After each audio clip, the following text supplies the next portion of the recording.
Hey guys, Mark Ferrasci, Protect Dog Training, and Draco. Draco is a 18-month-old German Shepherd, relatively, 14 months, somewhere in there. That's highly reactive at his home with his owners, and they're worried about him biting somebody. Now I don't do that before and after, because when I talk about people, it's always about a customer. You never know who the customer is, who I'm talking about. So I do that out of confidentiality, but I talk a lot about the dog, and I want to make sure I'm talking right now. My slant is more about talking about the dog in relationship to their owner, because the owner's going to see this. We're going to put Draco's videos in the library, as I do with all my customers' dogs, to let them get to have a library of the dog's work and their progression. So yesterday I went and picked him up, and he was all aggressive and going to eat me. Now I could have took that and tried my best to make a relationship in that location, but why? Okay, why put the dog through the stress and end up taking the chance of me getting bit because of the reactivity? And he was highly reactive, highly aggressive. He could have bit me very well if you do the wrong thing. So what I did is right away, knowing I've been doing this for so many years, instead of trying to prove to the customer I know what I'm doing and try to make friends with the dog and worrying about proving myself to them. It's not my first rodeo. Been there, I've done that. It's a lot easier for me to just go ahead and get this dog away from that location and get to know the dog and build my relationship without any negative. So why fight? Why go through that whole rigmarole? Let the customer load it into a crate, and we pick the crate up and put it into the car. Get the dog out of that environment and bring him over to my environment, and sure enough, is exactly what I thought. You get him away from his parents and his owners in that environment that he's already been doing things the wrong way, and everything drops. It's almost like a curtain. Put the curtain up and you let it go and it drops, right? It's the same thing. This dog is totally a different dog away from that environment. And why is that? Because of a lack of relationship with the owner. A lot of people don't have a clue on how to intercommunicate with a dog. And it's not their fault. They're not a professional. They haven't done this since they've been 12 years old like I have. Eat, breathe, and sleep dogs like I do every day of the week, and I don't expect them to. My job is to educate, to teach, to do what I need to do for the dog and for the betterment of the owner, and give them from this point on tools in the tool bag that they can work with, right? And so right now, all I'm going to do is the same way I've been doing my puppies. It's going to be food, food, food. It's going to be building a relationship with the dog, teaching him what the clicker's all about, okay? And my communication baseboard's the same with him as it is with the puppies. The only difference is I may put some corrections on him sooner, and I can do some certain things because his maturity level is different. I can come at him in a more assertive way in regards to me being pack leader and asserting my dominance over the dog in the right way. I'm not going to do any dominant rules. I'm not going to put him on his back. I'm not going to demoralize the dog. It's how you treat the dog. We talked about that the other day with cultivating and building a working dog, and having a working dog become a protection dog to home and family. That how you treat them matters, right? If you treat them properly, they're going to have that stature, right? They're going to have that machismo along with the genetics of the dog. But if you don't do things right, even all the bite work in the world is not going to do you a bit of good if you go home and you don't treat the dog in the right way. They're going to end up being a little clingy little brat, and they'll do it and you think they're doing the right thing, but in reality, do they really have the heart within them to really be a strong working dog? Okay? And I see it all the time. There's a group class I go to on the weekends, and there's civilians that own it, and their dogs go out and do all the bite work, but really, do they have it in their heart? Are they really true protection dogs that are really going to put the dog down? Not that often. Not unless they buy the dog from somewhere else. They buy a dog as an adult who's already been cultivated with that relationship, right? So he's not in, Draco is not in for anything more than his reactivity. And now that I'm getting a read on the dog and I'm being able to read the animal and see what's going on, I see a dog that's got a huge heart. He's a good dog, a good boy, and he's a stable dog to a certain extent, but his biggest problem is an improper relationship with the owner. The owner has a lot to learn and a lot to do. Now, what we're going to do here in the training program is I'm going to give them the tools they need in the tool bag to be able to do the work that they need to do. When this dog gets back at home, if they don't get off the couch, if they don't learn and they don't grow and they don't become committed in that effort, they're pissing their money away, okay? And some people are that way. They end up being in a very busy lifestyle. They may be, the best way of saying it is very busy, okay? And their lifestyle is, and then they have a dog and they treat the dog like he's a child, okay? And I always say it, remember how I tell people, treat a dog like a human, he's going to treat you like a dog.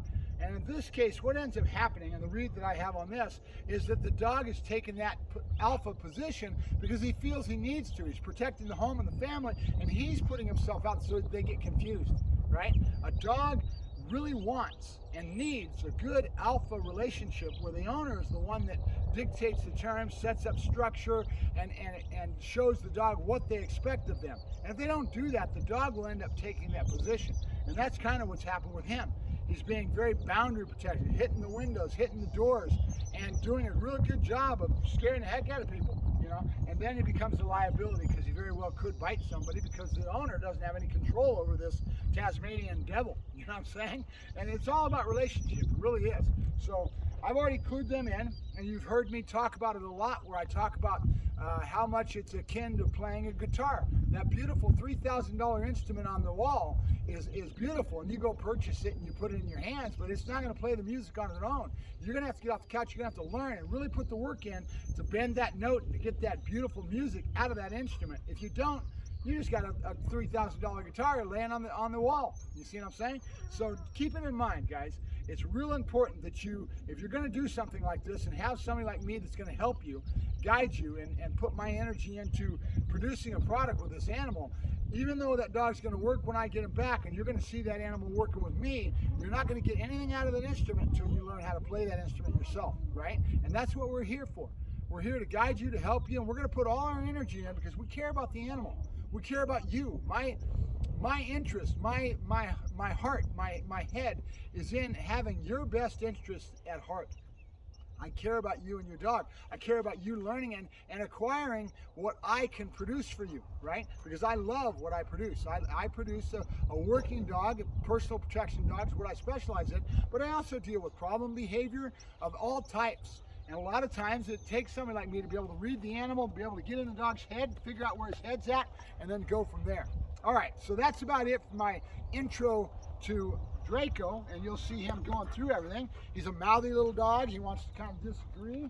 That's okay. Now all we're going to do is we're just going to go clicker, food, clicker, food. We're just going to introduce him to this little thing, try to get him to touch these bowls. We'll see what he does. Draco, I've got him doubled up because this is his first day. If he was to slip this pinch right now, he'd be gone. So I want him to take that risk.